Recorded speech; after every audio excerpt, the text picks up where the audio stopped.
देखियो वहाँ सब पूर्वक नंबर 1 भगवरिया महीना जूता पिन कर जाइए खेत।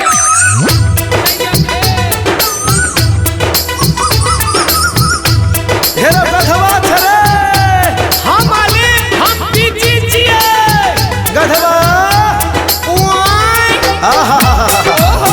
बड़ मेहनत करे साइकिल खेती पाती में। वाह जियो मेरे से कखनो गधवा कखनो से सुन रे गधवा रे भदवा रे गधवा रे भदवा रे गधवा रे गधवा सुन रे गधवा खेत कर कदबा सुन रे गधवा खेत कर कदबा तबे न रोपबे धान तबे तू बनबे रे एक दिन देश के किसान तबे तू बनबे रे एक दिन देश के किसान। सुन रे गधवा खेत कर कदबा सुन रे गधवा खेत कर कदबा तबे न रोपबे धान तबे तू बनबे रे एक दिन देश के किसान तबे तू बनबे रे एक दिन देश के किसान। ठीक छै कनी मेहनत सा देखै छियो की देखै छ रो गधवा भाई बड़ थक गेली हम बड़ गर्मी छै यार लगा कनी छौ खानी उली तो दे ना बीड़ी से काम चलता।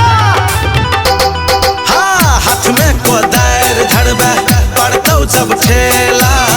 तबे देखे के मिलतौ भात के ढेला रे गधवा परती बारात पड़ के बनबै छै खेत रे धन्य छै किसान सबके भरे छै पेट रे खेती बाड़ी छै बड़ भारी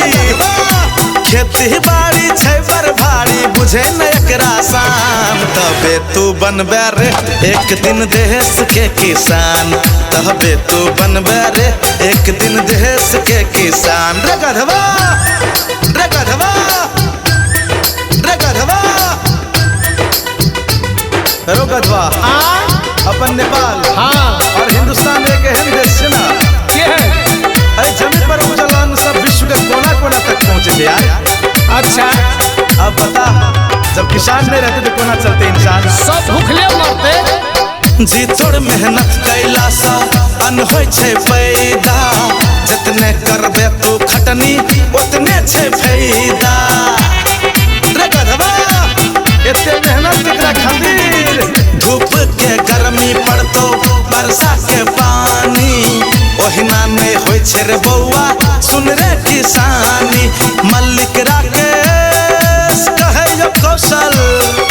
देश चलावे में छै इनकर बहुत बड़ी योगदान तब सब मिलके कहो जय जय हो किसान तब सब मिलके कहो जय जय हो किसान। सुन रे गधवा रे भदवा रे गधवा रे भदवा रे गधवा रे गधवा सुन रे गधवा खेत कर कदबा